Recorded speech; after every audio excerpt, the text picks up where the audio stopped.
Topic है वो है अचालकों की प्रतिरोधकता पर ताप का प्रभाव। अपन ने चालकों के लिए देख लिया था अपने पास है, मिश्र धातु के लिए देख लिया था। अब है अचालकों की प्रतिरोधकता पर ताप का प्रभाव। तो अचालक की प्रतिरोधकता पर ताप का प्रभाव क्या होगा कि जब किसी अचालक का ताप बढ़ाया जाता है तो इसकी प्रतिरोधकता चर घातांकी रूप से क्या होती है, कम। अचालक का ताप बढ़ाएंगे तो इसकी प्रतिरोधकता क्या हो जाएगी, चर घातांकी रूप से कम होती है। 0 डिग्री ताप पर इनकी चालकता 0 होती है। अचालकों की प्रतिरोधकता पर ताप के प्रभाव को निम्न प्रकार प्रदर्शित कर सकते हैं अपने पास यहाँ से।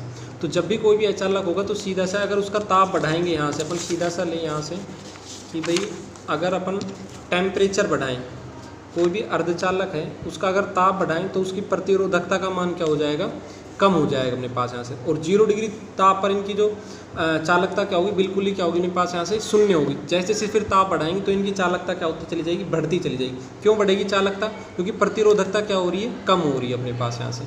तो इनका प्रभाव क्या होगा अपने पास यहाँ से, अब ये इस तरह से बढ़ती है अपने पास यहाँ से। Rho T is equal to rho 0 e की पावर जी अपॉन में 2 के डी इंटू में टी। यहाँ पर के बी है बोल्ट्जमान नियतांक, इसकी वैल्यू ये होगी अपने पास यहाँ से। रो 0 है 0 डिग्री ताप पर प्रतिरोधकता, रो टी है टी डिग्री ताप पर प्रतिरोधकता अपने पास यहाँ से। ताप पर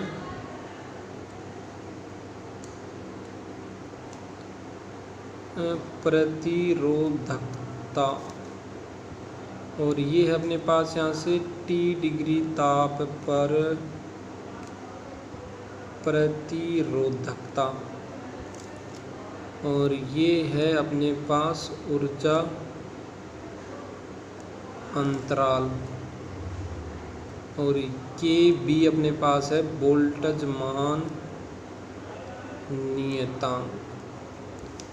ठीक है, तो rho T is equal to क्या होगा अपने पास यहाँ से, रो 0 ई की पावर ई जी अपॉन में 2 के बी अप इंटू में टी अपने पास यहाँ से। ठीक है, तो ये अब ये देखना, ये छोटी सी चीज़ समझना अपने पास यहाँ से कि भाई अचालकों का जब अपन ताप बढ़ा रहे हैं तो उनकी प्रतिरोधकता कम क्यों हो रही है अपने पास यहाँ से। वो इसलिए होती है क्योंकि अचालकों के अंदर क्या होता है, मुक्त इलेक्ट्रॉन नहीं होते। अचालकों में क्या नहीं होंगे अपने पास यहाँ से, मुक्त इलेक्ट्रॉन। क्योंकि जो धारा प्रवाहित होते हैं अपने पास यहाँ से या चालकता होती है वो किसकी वजह से होती है, मुक्त इलेक्ट्रॉनों की वजह से होती है कोई भी चालक की चालकता। अब अचालक में मुक्त इलेक्ट्रॉन तो होंगे नहीं अपने पास यहाँ से, तो उनकी चालकता क्या होगी अपने पास यहाँ से, एक तरह से 0 होगी अपने पास यहाँ, कोई चालकता नहीं होगी और उनकी प्रतिरोधकता बहुत ज़्यादा होगी। लेकिन जैसे जैसे अपन ताप बढ़ाएंगे तो क्या मिलेगी, उनके इलेक्ट्रॉनों को एक्स्ट्रा एनर्जी मिल जाएगी। तो उनके इलेक्ट्रॉन क्या होंगे, जो बंधे हुए होंगे अपने पास यहाँ से अंदर नाभिक के अंदर, नाभिक से बंधे हुए रहेंगे जो इलेक्ट्रॉन अपने पास यहाँ से, वो इलेक्ट्रॉन क्या हो जाएंगे, मुक्त हो जाएंगे। जैसे उनका ताप बढ़ाएंगे तो नाभिक के साथ जो बंधे हुए इलेक्ट्रॉन रहेंगे वो इलेक्ट्रॉन क्या हो जाएंगे, अचालकों के अंदर मुक्त इलेक्ट्रॉन बन जाएंगे, या उनसे नाभिक से क्या हो जाएंगे, मुक्त हो जाएंगे अपने पास यहाँ से। तो नाभिक से मुक्त हो जाएंगे तो वो अपने पास क्या हो जाएंगे, मुक्त इलेक्ट्रॉन। अब मुक्त इलेक्ट्रॉन हो गए तो उनकी वजह से अपने पास उनकी चालकता क्या हो जाएगी, कुछ बढ़ जाएगी अपने पास यहाँ से। तो ये होगा अपने पास यहाँ से अचालकों। तो सीधा से याद रखना, अचालकों का जब ताप बढ़ाएंगे तो उनकी प्रतिरोधकता का मान कम होगा। प्रतिरोधकता का मान कम होने का चालकता का मान क्या हो जाएगा, बढ़ जाएगा। वो क्यों बढ़ रहा है, क्योंकि अपने पास जब ताप बढ़ाएंगे तो जो इलेक्ट्रॉन है वो क्या हो जाएंगे, नाभिक से मुक्त हो जाएंगे अचालकों के अंदर, और वो मुक्त इलेक्ट्रॉन क्या कर देंगे, चालकता को बढ़ा देंगे और प्रतिरोधकता को क्या कर देंगे, कम। अब नेक्स्ट अपने पास यहाँ से अर्धचालकों पर ताप का प्रभाव। अब अर्धचालकों पर लगभग ये ही प्रभाव रहेगा जो चीज़ अपन ने यहाँ पर पढ़ी। जब अर्धचालकों का ताप बढ़ाया जाता है तो उनके संयोजकता बंध, तो उनके संयोजकता बंध तेजी से, तो उनके संयोजकता बंध तेजी से टूटते हैं, तो उनके संयोजकता बंध तेजी से टूटते हैं जिससे मुक्त इलेक्ट्रॉनों की संख्या बढ़ती है। वही चीज़ अपने पास यहाँ से, संयोजकता बंध टूटने का मतलब वो नाभिक से क्या हो जाएंगे, नाभिक के साथ जो बंधे रहते हैं उनसे क्या हो जाएंगे अपने पास यहाँ से, मुक्त हो जाएंगे अपने पास यहाँ। तो अर्धचालकों का भी ताप बढ़ेंगे, मुक्त क्यों होंगे, क्योंकि ताप बढ़ाने पर उनके पास क्या आ जाएगी, एक्स्ट्रा एनर्जी आ जाएगी, एनर्जी ऊर्जा बढ़ जाएगी उनके ताप बढ़ाने पर, अपने पास यहाँ से एनर्जी मिल जाएगी उनको। तो जब अर्धचालकों का ताप बढ़ाया जाता है तो उनके संयोजकता बंध तेजी से टूटते हैं जिससे मुक्त इलेक्ट्रॉनों की संख्या क्या हो जाती है अपने पास यहाँ से, बढ़ती है। अतः अर्धचालकों की प्रतिरोधकता ताप बढ़ाने पर, अतः अर्धचालकों की प्रतिरोधकता ताप बढ़ाने पर कम होती जाती है। तो अर्धचालकों की प्रतिरोधकता ताप बढ़ाने पर क्या होगी अपने पास यहाँ से, कम, क्योंकि उसमें मुक्त इलेक्ट्रॉन हो जाएंगे। और वही अचालकों में था, अचालकों में भी ताप बढ़ाने पर प्रतिरोधकता क्या हो रही थी उसकी, कम। तो अर्धचालकों के लिए प्रतिरोध ताप गुणांक का मान, और अचालक के लिए भी याद रखना, अचालक और अर्धचालक दोनों के लिए प्रतिरोध ताप गुणांक जो अल्फा था जिसको अपन बोल रहे थे, प्रतिरोध ताप गुणांक का मान कैसा होगा अपने पास यहाँ से ऋणात्मक नेगेटिव होगा। अर्धचालकों के लिए और अचालकों के लिए तो अल्फा का मान कैसा होगा अपने पास यहाँ से ऋणात्मक प्रतिरोधकता ताप गुणांक का, और चालक के लिए उसका मान कैसा हो जाएगा धनात्मक, ये वैल्यू याद रखना। अब प्रतिरोधकता ताप का प्रभाव, प्रतिरोधकता पर ताप का प्रभाव क्या होगा अपने पास यहाँ से, ये ताप है इस तरफ T केल्विन में, और ये इस तरफ क्या है अपने पास यहाँ से रो, ये रो है अपने पास, ठीक है। तो ये T है। तो जैसे जैसे ताप बढ़ा रहे हैं तो प्रतिरोधकता क्या होती जा रही है, जब ताप कम था तो प्रतिरोधकता क्या थी बहुत ज़्यादा, जैसे जैसे ताप बढ़ाया प्रतिरोधकता का मान क्या होता गया चरघातांकी रूप से क्या होता चला जाएगा अपने पास यहाँ से कम होता चला जाएगा। अब जो नेक्स्ट टॉपिक है वो अपने पास यहाँ से अति चालकता। अति चालकता का मतलब चालकता बहुत ज़्यादा हो जाना अपने पास यहाँ से। तो यदि किसी पदार्थ को क्रांतिक ताप तक ठंडा करते हैं, यदि किसी पदार्थ को क्रांतिक ताप तक ठंडा करने पर उसका प्रतिरोध शून्य हो जाता है। यदि कोई भी पदार्थ उसका ठंडा करने पर कहीं या कहीं सीधा सा कहीं ताप कम कर दे, अपने पास ताप कम कर दे, यानी ताप को टेम्परेचर को क्या कर दे कम, ताप को घटा दें, या फिर अपन कहीं क्रांतिक ताप तक ठंडा करने पर, अभी पढ़ेंगे क्रांतिक ताप क्या होगा। यदि किसी पदार्थ को क्रांतिक ताप तक ठंडा करने पर उसका प्रतिरोध शून्य हो जाता है, यह घटना, तो ये जो घटना होगी उसको अपन क्या बोलेंगे अति चालकता। यह घटना अति चालकता कहलाती है। तो यह घटना क्या कहलाएगी अपने पास यहाँ से अति चालकता। तो वे पदार्थ जो अति चालकता प्रदर्शित करते हैं, वे पदार्थ जो अति चालकता प्रदर्शित करते हैं, अति चालक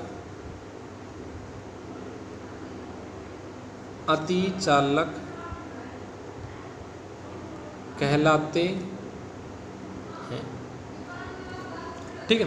तो यदि किसी पदार्थ को क्रांतिक ताप पर क्या कर दें ठंडा कर दें, यदि किसी पदार्थ को क्रांतिक ताप तक ठंडा करने पर उसका प्रतिरोध क्या हो जाए अपने पास यहाँ से शून्य हो जाता है, यह घटना अति चालकता कहलाती है।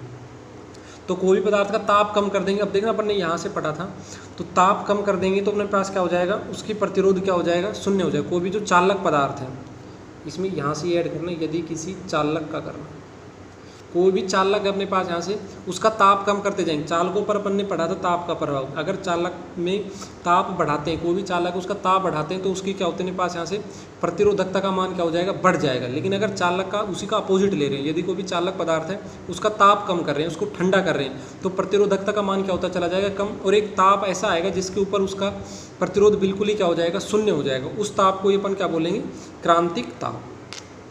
तो यह घटना अति चालकता कहलाती है। वे पदार्थ जो अति चालकता प्रदर्शित करते हैं अति चालक कहलाते हैं। जैसे पारा या मरकरी है, वो 4.2 केल्विन पर अपना पूर्ण प्रतिरोध का मतलब पूरी तरह से प्रतिरोध खो देती है। प्रतिरोध खोने का मतलब कि उनका प्रतिरोध क्या हो जाएगा, मरकरी का जो प्रतिरोध है वो 4.2 केल्विन पे क्या हो जाएगा जीरो हो जाएगा, आर की वैल्यू जीरो हो जाएगी अपने पास यहाँ से, ठीक है। अगर अपन बात करें किसकी, यहाँ से मरकरी के अपने पास यहाँ से। और क्रांतिक ताप वह ताप होगा, अगर क्रांतिक ताप की डेफिनेशन पूछें तो क्रांतिक ताप वह ताप होगा जिस पर पदार्थ क्या हो जाए अपने पास, कोई भी चालक पदार्थ क्या बन जाए अति चालक बन जाए, या उसकी प्रतिरोधकता क्या हो जाए जीरो। तो क्रांतिक ताप की डेफिनेशन आ गई याद कि भाई क्रांतिक ताप वह ताप होगा जिस पर कोई भी चालक पदार्थ की प्रतिरोधकता क्या हो जाए शून्य हो जाए, तो उस ताप को क्रांतिक ताप बोले। अलग अलग पदार्थों के लिए ताप की वैल्यू क्या होगी अलग अलग होगी अपने पास यहाँ से, ठीक है। अब नेक्स्ट जो टॉपिक है अपने पास यहाँ से इन अति चालकों के उपयोग, कि भाई इस अति चालक पदार्थों का उपयोग अपन कहाँ कहाँ करेंगे। तो नेक्स्ट अपने पास है अति चालकों का उपयोग। तो अति चालकों का उपयोग किस किस में होगा अपने पास यहाँ से, पहला अति चालकों का उपयोग बिना ऊर्जा क्षय के विद्युत ऊर्जा के स्थानांतरण बिना ऊर्जा क्षय के विद्युत ऊर्जा के स्थानांतरण में प्रयोग किया जाता है। नेक्स्ट जो है अपने पास यहाँ से अतिचालकों का उपयोग सुपर कंप्यूटर बनाने तथा उच्च चुंबकीय क्षेत्र उत्पन्न करने में किया जाता अपने पास यहाँ से। तो अतिचालक का उपयोग एक तो केस में किया जाएगा भाई बिना ऊर्जा क्षय के विद्युत ऊर्जा, क्योंकि अगर कोई भी चालक पदार्थ है उसका अगर प्रतिरोध ही नहीं होगा, जिस चालक पदार्थ का प्रतिरोध जितना कम होगा उसके अंदर ऊर्जा क्षय उतनी ही क्या होगी अपने पास यहाँ से कम होगी। कोई भी जो चालक है उसका प्रतिरोध जितना कम होगा तो उसके अंदर ऊर्जा क्षय उतनी ही क्या होगी अपने पास यहाँ से कम होगी। अब अपन पढ़ाई कि अतिचालकों का प्रतिरोध तो बिल्कुल ही क्या हो जाएगा शून्य, तो इनके अंदर ऊर्जा क्षय बिल्कुल ही क्या रहेगी कम। ऐसी अतिचालकों का उपयोग अपन क्या करेंगे सुपर कंप्यूटर बनाने में और उच्च चुंबकीय क्षेत्र अपने पास उत्पन्न करने में। उच्च चुंबकीय क्षेत्र अपन पढ़ेंगे क्योंकि जितनी ज़्यादा धारा प्रवाहित होगी उतना ही ज़्यादा क्या बनेगा उच्च चुंबकीय क्षेत्र बनेगा अपने पास, क्योंकि अगर प्रतिरोध शून्य होगा तो धारा क्या होगी बहुत ज़्यादा प्रवाहित होगी अपने पास यहाँ से। तो उसको अपन क्या बोल देंगे यहाँ से उच्च चुंबकीय क्षेत्र अपने पास। ज़्यादा धारा होगी तो उच्च धारा प्रवाहित होने पर उसके आसपास एक चुंबकीय क्षेत्र भी बनता है। ये अपन पढ़ेंगे नेक्स्ट चैप्टर में। अब नेक्स्ट अपने पास है प्रतिरोधों का संयोजन। तो प्रतिरोधों का संयोजन क्या दो तरह से पढ़ा होगा अपने पास यहाँ से 10th क्लास में भी कि प्रतिरोधों का संयोजन होता है एक तो श्रेणी क्रम संयोजन और एक होता है अपने पास यहाँ से समांतर क्रम संयोजन। तो वही दोनों संयोजन अपन पढ़ेंगे भी, श्रेणी क्रम संयोजन किसको कहेंगे और समांतर क्रम संयोजन किसको कहेंगे, और दोनों की क्या लेंगे यहाँ से डेफिनेशन अपने पास यहाँ से। तो एक तो क्या हो जाएगा अपने पास यहाँ से श्रेणी क्रम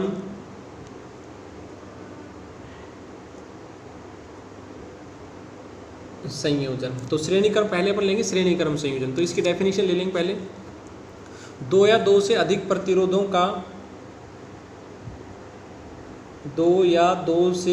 प्रतिरोधों का ऐसा संयोजन जिसमें प्रत्येक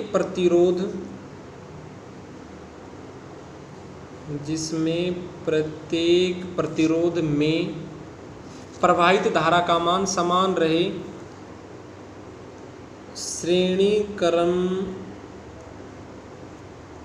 संयोजन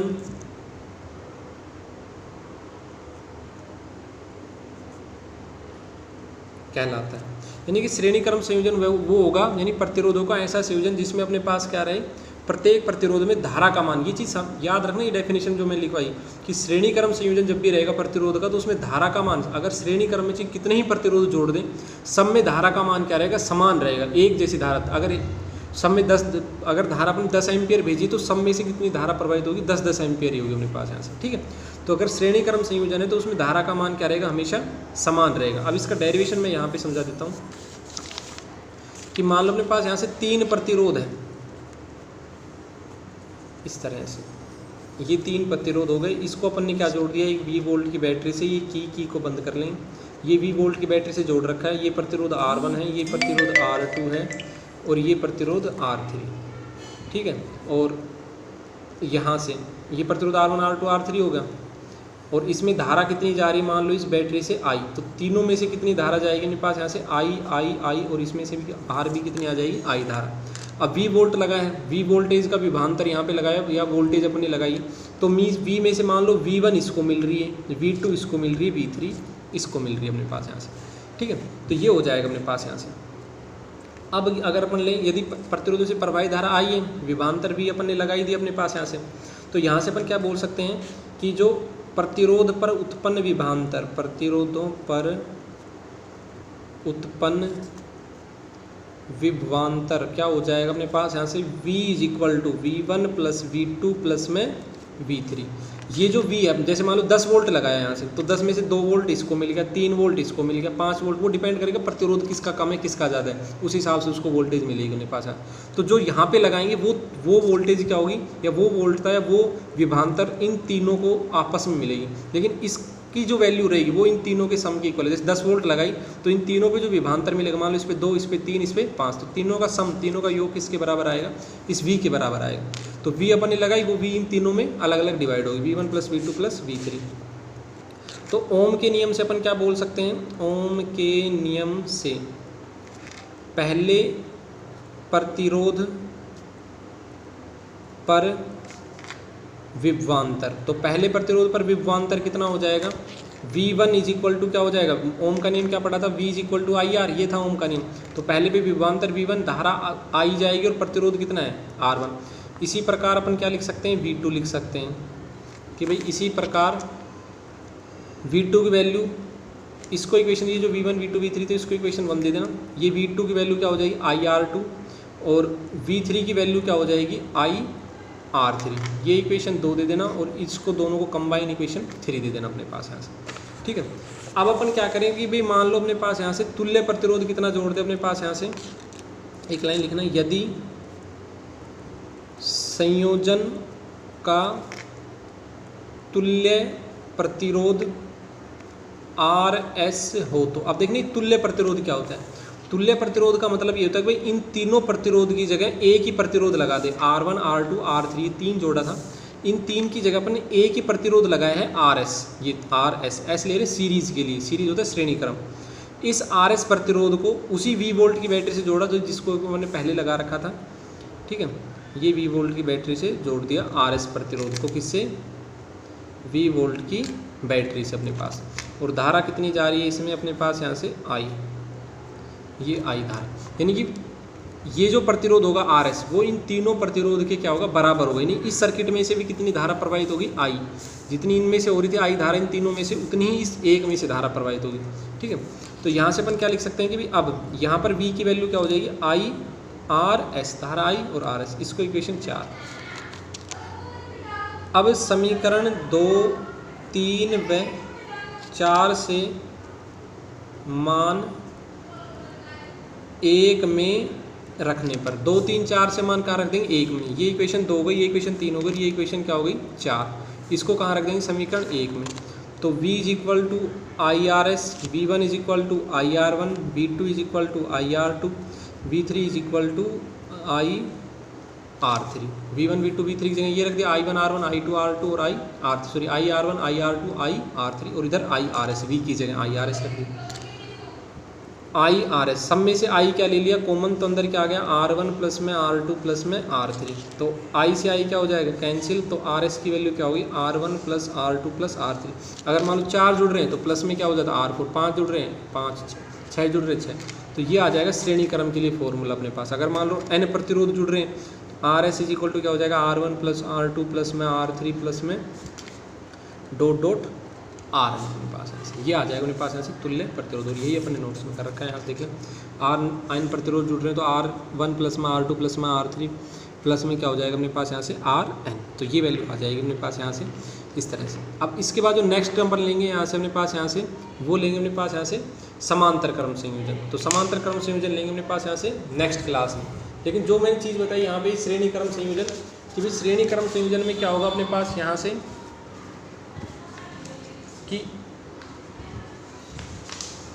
श्रेणी क्रम संयोजन में अपने पास क्या रहेगा कि धारा का मान क्या रहेगा, सब में समान रहेगा अपने पास यहाँ से श्रेणी क्रम संयोजन में। ये चीज़ याद रखना, श्रेणी क्रम संयोजन वो संयोजन करेगा जिसमें प्रतिरोधों में सब में धारा का मान क्या हो, समान। ठीक है, समांतर अपन कल पढ़ेंगे।